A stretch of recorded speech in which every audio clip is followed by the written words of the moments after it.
Hi, everybody. I'm talk show host Jacquie Blaze. For those of you who don't know how all this came to be, I interviewed the world's top 4 love experts and together uncovered a core skill set to love. Here to help me delve deeper into the topic of communication today is stunning housewife from Orange County, Tina Sadri, who's also Hi. smart. She's a marriage and family therapist. Tina, hi. Hello, so nice to be here. Thank you for having me. It's a pleasure to have you. I absolutely adore you, and we've been talking for quite some time. So Yes, I know yes. I know you, I feel, at a deeper kind of more intimate level professionally, and you have a very interesting personal story. Can we start there? Yes, of course. What part of it do you want to know about? You've been through some struggles, and right now people are stuck at home. We're in lockdown. It's triggering lots of different struggles for us. And you've struggled with some depression. And I think a lot of our single people right now may be beating themselves up, going, why haven't I got into a relationship? They're working a lot of stuff out because they can't hide behind those social circles at the moment. And so Absolutely. they're having to face everything. So I think talking about your personal journey is really going to help people kind of understand some of the things that you've been through and how, more importantly, you've overcome that. Absolutely, yes. Well, I always say we learn the most when we are going through a difficult period of life. And I think this is one of those phases for all of us around the world to learn something new, something that we didn't know we had in us before. And the more we learn how to cope with different issues, the easier our life will be in the future, because we're all going to continuously experience downfalls in life. It's just a normal part of our journey here. For me personally, if I was to think about some of the hardest years of my life, it would first start with immigrating here. I'm Persian, I'm from Iran, and my family and I decided to come here when I was about 9, 10 years old. And my parents actually told me a week before we left the country that we were going to leave everything behind and we were going to migrate to America. I had spent summers here since I was 6, 7 years old, but I never thought I would be residing here. And, they told me so last minute. So it was just, I didn't have time to process. So we came here, and I remember the first day of school, and I've actually written a book, and part of the first chapter is about my life and how I've come to be who I am today. And I write about this. We came here, I went to school, I spoke zero English, even though I had taken English classes in Iran. They teach you like literature English, not speaking English. I didn't know any of the words, any of the slangs, any of the language people were using here. So in the class, they would ask for my name. They were taking roll call, and I didn't even know how to say, hi, I'm here. I just knew how to raise my hand. So those early days in America were really, really some of the most challenging days. And as you can imagine, being like pre-teens, kids are so mean. They make fun of your accent. I had a lot of bullies. Two of them in particular that just made, late elementary school and middle school just a living hell for me. But I've learned a lot from them, actually, because I learned to stand up for myself. Even though I didn't speak the language, I learned that I have to be strong no matter what. I would go home every day and I would cry for like an hour or two based on how these two kids were treating me. And I think when you go through an experience like that at such an early age, you just develop thick skin, and you just kind of learn how to deal with people and issues.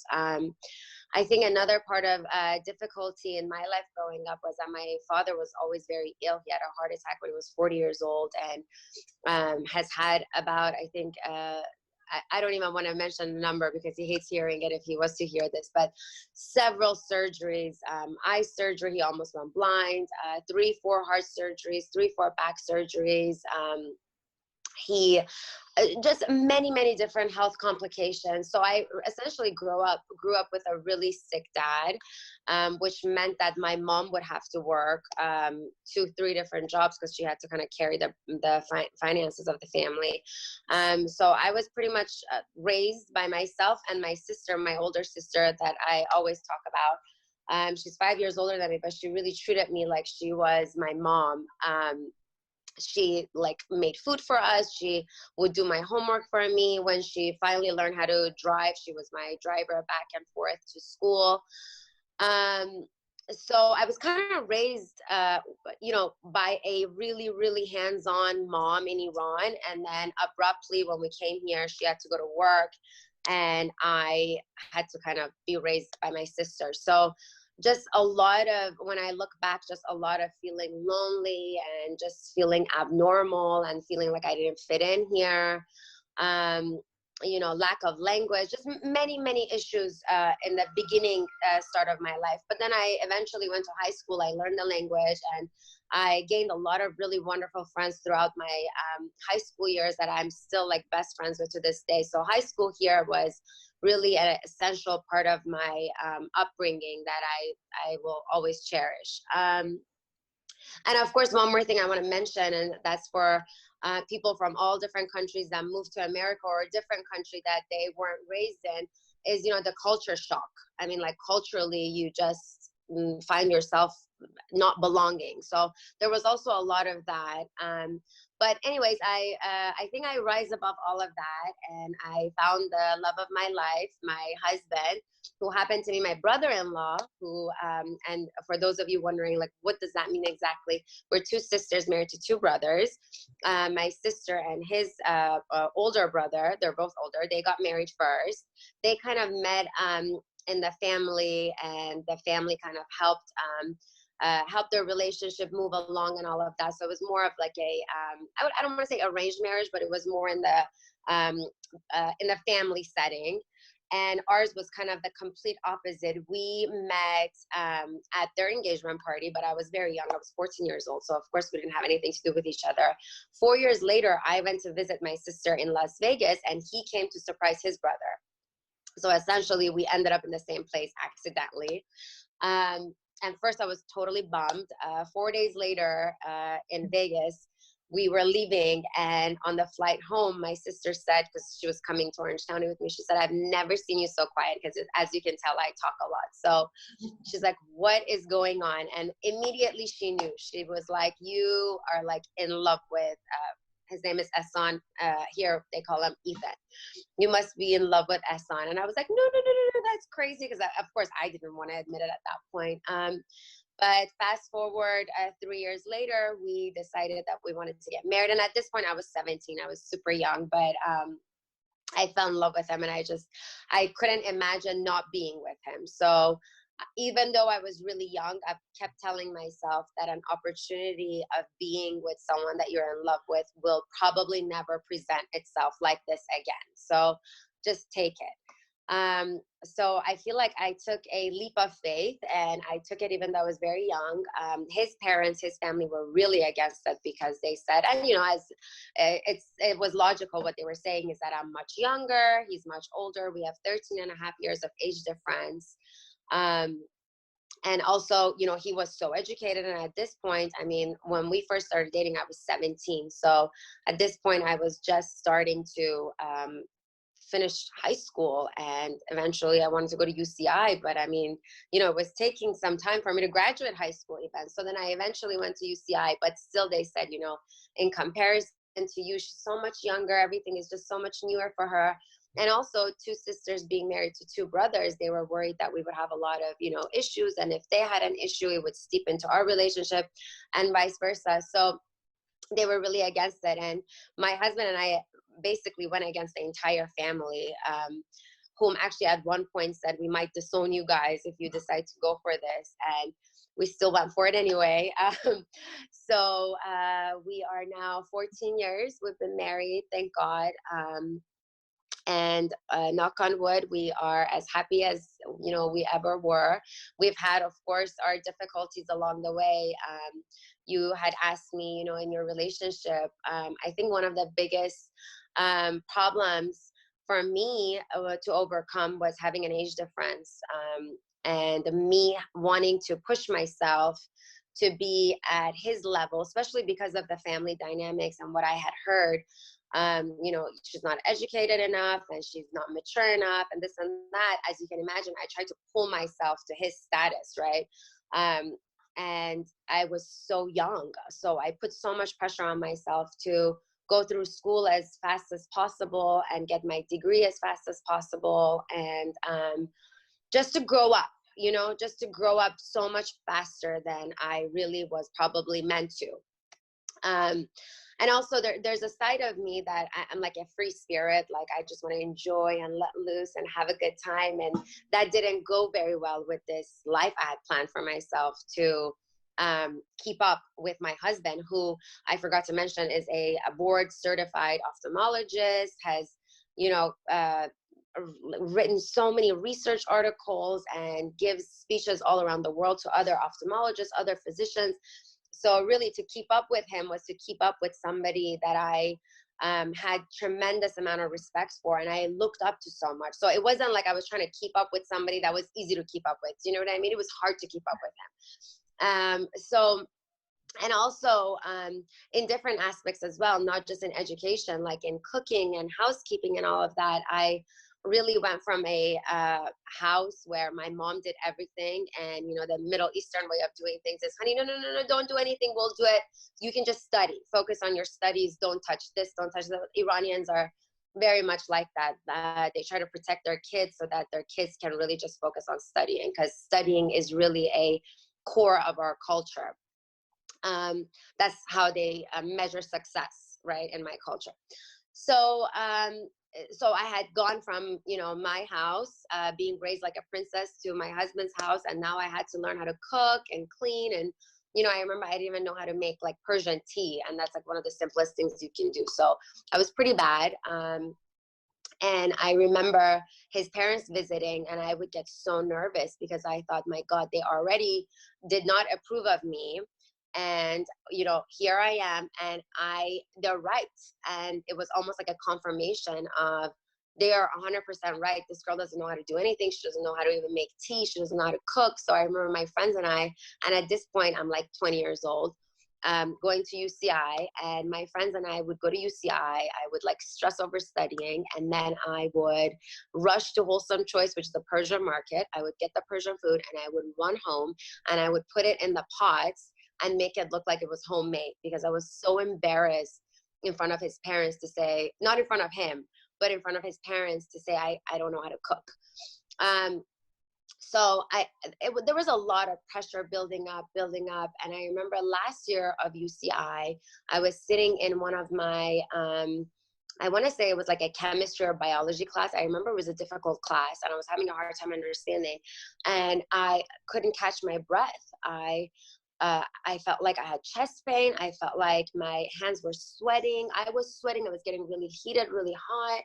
My heart started beating so fast. It felt like it was going to pop out of my chest. And I ran out of the classroom, and my best friend who was in the class with me rushed after me. And I was like, I need to go to the emergency room. So I actually drove myself to the emergency room. And of course, they said I was having a panic attack.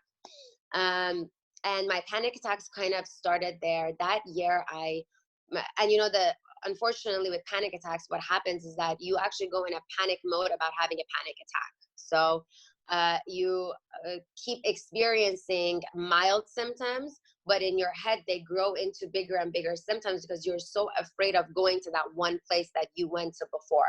So even if it wasn't meant to be a full-on panic attack, it will be a full-on panic attack because you're scared of having that panic attack.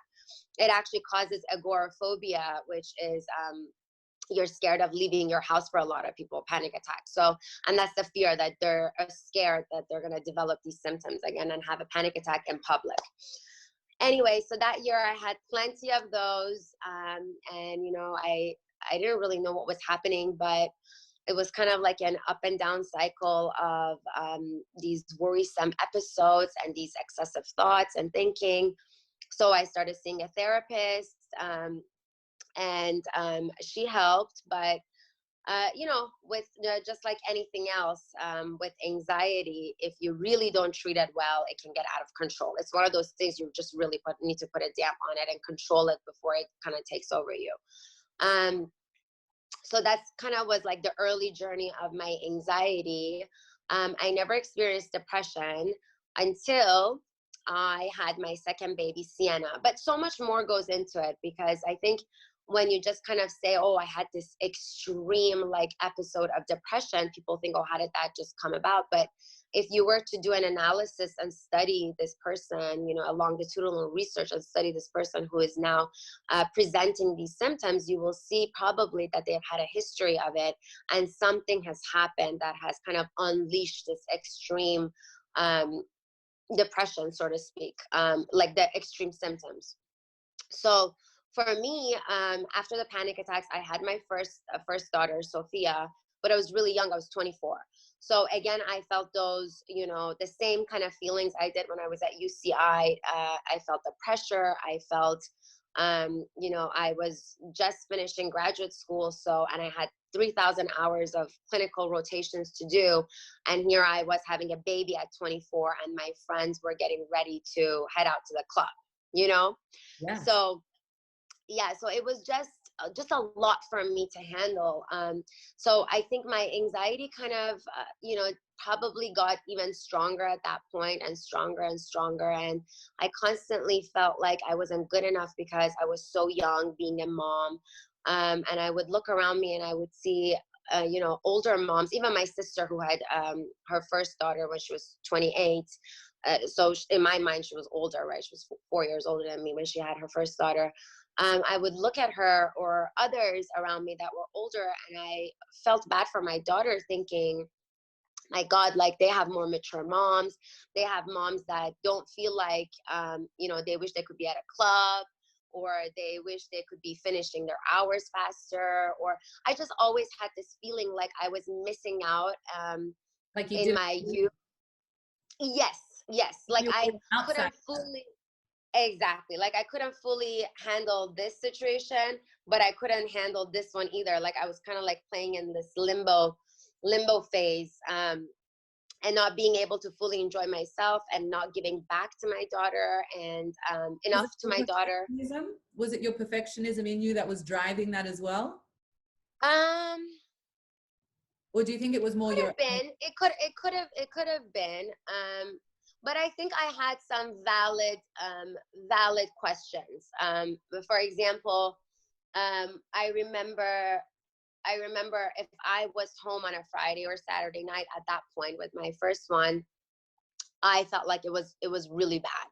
Like I remember thinking, oh, this is not good. Like I should not be home on a Friday, Saturday night because, you know, I don't have a sitter.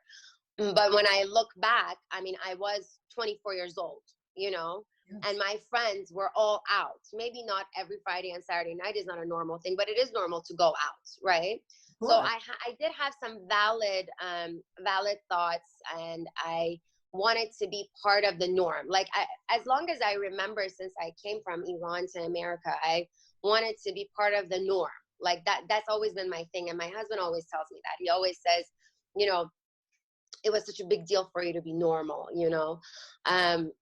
So all these fears kept building up, and these anxieties of me not being a good mom and all of that. And I think one of the first times I felt slightly normal was when I met this other Persian mom who was or is a year older than me, and she had a daughter a year older than my Sophia. So essentially she was my age when she had her first one. And she was Persian, but she grew up here. So she just fit all the boxes of me finding somebody that had a similar lifestyle to me, right? And someone who had commonalities with you. So you were finally not that outsider. You were finally like fitting in. 100%.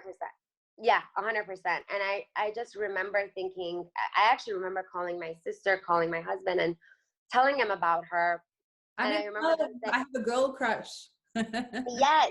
And I remember my husband saying, my God, like, I don't think you were that excited to meet me. Or my sister was like, I'm so jealous of this girl. Who is she? You know, I want to know like more about her. I want to get to meet her. You're so excited. But it was just that I found someone that just seemed to have experienced things that seemed really out of the norm for me. So, then I had, so I started feeling a little bit better, and I started, you know, developing friendships through Sophia's school. with other moms that, you know, were not necessarily my age, but younger moms. And in Newport, there is a lot of young moms. So it was kind of a blessing to meet them and get to know more young moms. From there, so then I got pregnant with my little one, with Sienna. I actually had a very smooth pregnancy. I felt really good. I really wanted to have a baby at that age. I felt like it was the right thing to do. So for the first time, I wasn't kind of like completely pushed into something. I really felt like it was the right time.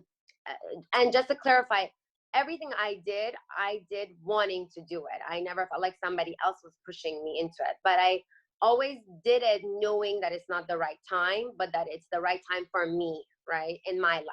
Yes. So it was a question of, is it the right time for me in society versus is it the right time for me in my personal journey? Which I think is so enlightening, because I know at that age, I didn't think that way. So I think that your boundaries, perhaps because your mom was, you know, having to work and your dad was sick, made you grow up so much faster, because that's actually 100%. wise to think that way. 100%. I mean, my sister and I always talk, and she often says, you know, it's so funny, like we're going through this major thing, but we still are smiling and just kind of going through our day. And you know, so and so go through so much less, and you know, their reaction is so much more. And I always tell her it's because when you go through so many difficult situations in life, you really get built. You really develop coping mechanisms and coping strategies. So resilience just gets so strong. And I think, my best friend is Persian in Los Angeles. And so I'm very familiar with the culture. And I also come from a very similar culture where, you know, we're brought up to study and to focus on school first and then get married after you finish school. So I totally can relate. But we're brought up as well with a sort of resilience where you don't react, you don't cry to stuff, you just carry on and you move past stuff. 100%. 100%. It's almost like a warrior mentality. Yes. It's like, well, I mean, you got to go through it. You got to go through it and you got to come out of it. So you just keep pushing yourself, you know, even if you don't know what to do, somehow you just keep pushing yourself. And I think it's also learned behavior, because I watched my mom, and I always tell her one day I'm going to write a book about her life, because she won't write it. So I'm going to force her to give me more information so I can write it for her. But her journey has been something, honestly, out of a storybook. I mean, she's been through so much, and she is such a warrior, and she is a pillar of strength. And I have just learned so much from her. So I think it also comes from that. But going back to my depression, which is what we were talking about, I had Sienna and I was fine. I was so happy that I had her. She was healthy. She was beautiful. Third day, I started developing these horrific allergic reactions that would not stop for the life of me. Every 3 days, it was something new. One day it was angioedema, and one day it was horrible rashes all over. One day I couldn't breathe. It was just one thing after another. So it was like a lot of horrible physical complications that happened. Some people say it was because of the medication that they gave me for the C-section. Some people say it was my hormones mixed with that medication. I have no idea, but it took 2 months and it kept coming more severe and severe, to the point where I literally lost. And you have to imagine, I've just given birth, so I have these crazy hormones. I have a newborn, I'm trying to breastfeed, and now they're telling me I can't breastfeed her because they have to put me on strong doses of steroids. The nights were so ugly because I was sleepless and she was screaming, and she needed love, and she needed my complete attention, but my attention was completely off because I was such an anxious wreck. And it actually started with a lot of anxiety and a major panics, and just walking back and forth through the room, like just saying, what am I going to do? Am I ever going to get over this? And what really threw this whole thing off was one of my friends said she has an uncle in Iran who can treat anything. And she took pictures of all of my situations and took my medical file and sent it to him. And then he replied back by saying she's going to need to stay on really, really high doses of steroids for the rest of her life, or else she's going to die. And I was already, you know, feeling so fragile and just under so much pressure to take care of my older daughter and the little one. And my husband's a physician and he's working, and, you know, I have to carry on this house. And I just, when I would think about having to take care of these two kids with my situation, the way I felt, the way my body was reacting, the way my mind was reacting, I just could not, like, I could not see light at the end of the tunnel. Well, So and for a woman who likes to take care of herself and who, you know, is trying absolutely, to raise a beautiful family, who, you know, takes pride 100%. in her presentation and her education, the last thing that you want to hear is that you have to be on medicine for the rest of your life. And, you know, you really touched on the right topic, because 100%.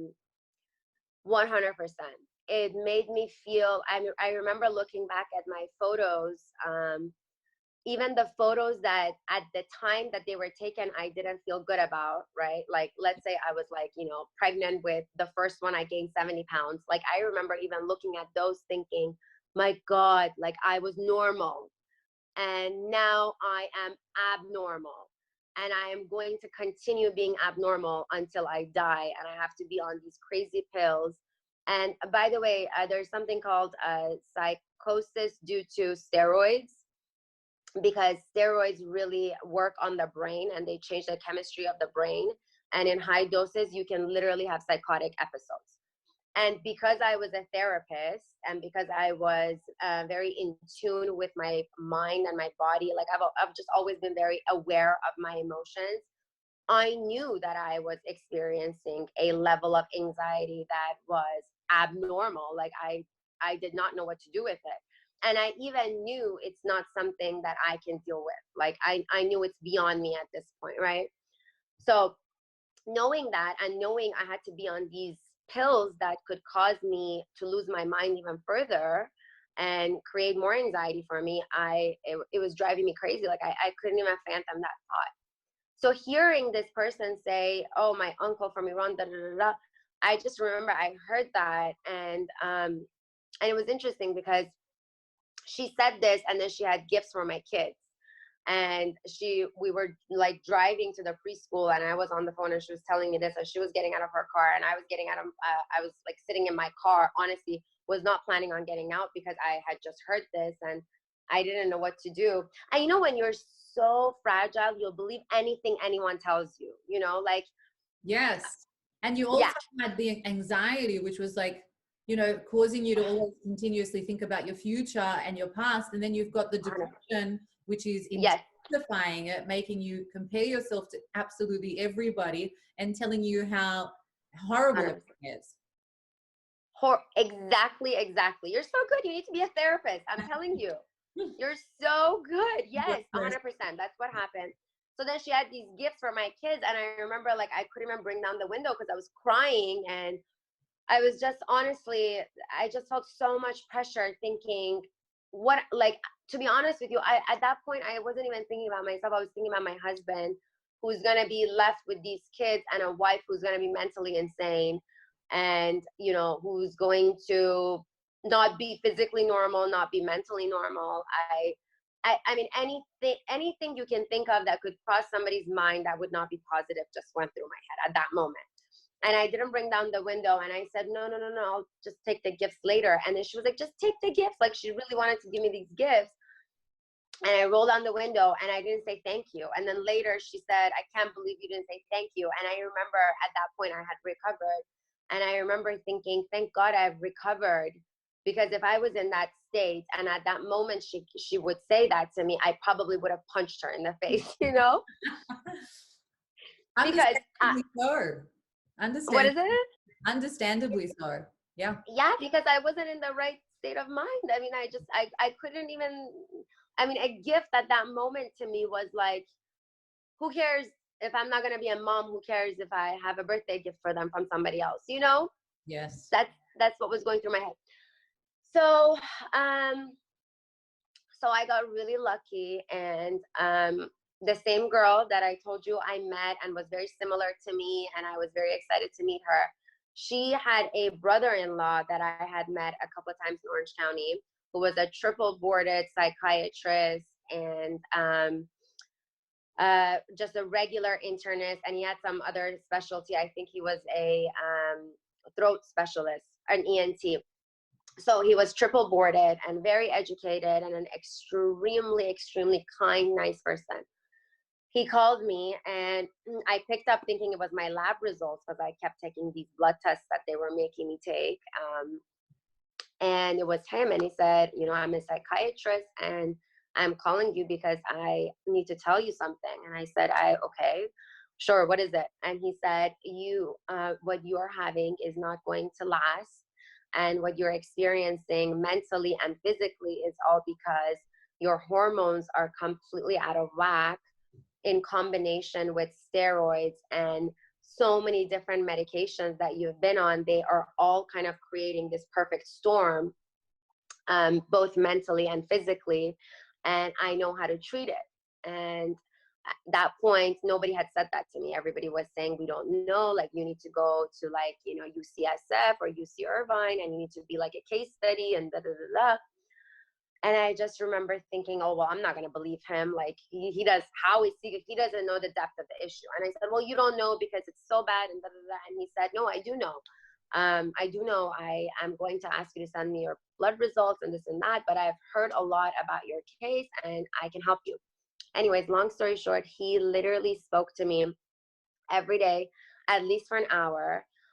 When you have that level of anxiety and depression, because it eventually turned into a depression, right? I eventually didn't want to go out of the house, did not want to get out of the bed, wanted to sleep the entire time, even though I couldn't sleep. I wanted to stay in bed. I did not want to see anybody. I did not want to open the curtains. I mean, I was like bedbound. And I mean, you've seen me how I am on my Instagram.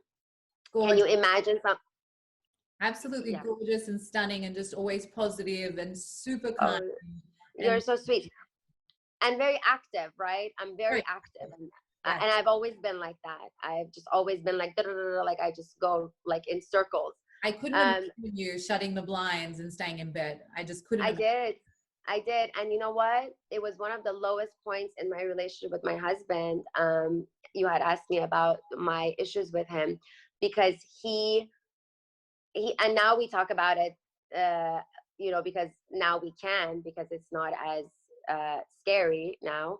But he tells me, I just could not recognize you. I couldn't recognize this person you had become mentally. Like this wife of mine who was always, you know, out and about and doing things and, you know, celebrating. I love celebrating. I love birthdays, not just my birthdays, but everybody's birthdays.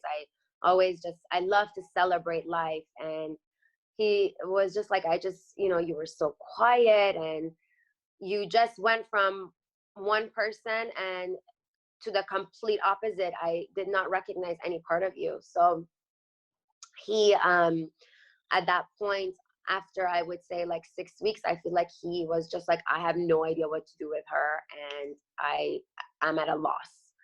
And so he didn't want to come around. Like he was just like in the kitchen and he would go to work and he would go grab a drink after work. And my problem with him in that sense was, I mean, I'm not well and where are you? You know, which is like I think it would be I think it would be a very normal situation for any married couple. For the people at home, can we differentiate what the difference between anxiety and depression is and how one? Absolutely. So they actually can present very similarly, yet very differently. But the main difference between anxiety and depression is that with anxiety, you're in a constant fearful state. And with depression, you're in a constant down state. Right. So with anxiety, you're scared of A, B, and C, and then you're thinking about A, B, and C, and you're ruminating between them. So it goes, oh, am I going to get up and go out of the bed? No, I'm not. What am I going to do? My life is going to be ruined. I'm not leaving. And this continues in a circle, and it doesn't stop. The symptoms of anxiety could be anything from a headache to zaps on the skin to sweating palms to fast heart rate, to tingling in the hands and feet. I mean, there's like 101 symptoms that can go with anxiety. Depression, the major symptom of depression is that you do not have an interest in what you had an interest before. So because each personality is different. So based on your characteristic, your likings, you don't like anymore. That is the basic definition of depression. So let's say you normally like to go out and have a drink. You have no interest in going out and having a drink. You normally like to go exercise. Now you have no interest in going and exercising. So you're in a really low state energy-wise, and your lack of motivation is very high in people with depression, and hopelessness. You have no hope. You can't see a light at the end of the tunnel. So you're basically stuck in this rut and you just don't know how to get out of it. But your head's thinking, it's almost like you're in this downward spiral where, you know, 100%. one thing kind of leads to the next. And then you kind of enter that self-fulfilling prophecy where you're starting to suddenly manifest all this crazy nonsense stuff. Like that doctor, 100%. you need to be on medicine for the rest of your life. Exactly. And okay, so two things I want to put in, like you said, for people at home, this is important. There's different levels of depression, just like anything else. You can be depressed to the point where you cannot get out of your bed, or you can be depressed, meaning you don't have a lot of, you know, motivation to go out, or you kind of want to just like lounge around in the house, but you're still functional. You're going to work, you're exercising. You just have less motivation and more sadness. So those are like the two extremes, right? And then so COVID is a state of depression. The COVID is a state of depression. Yes. It's like enforced depression. Yes. Like even if you don't have it, you must. You're fighting to soldier through this and get to the other side.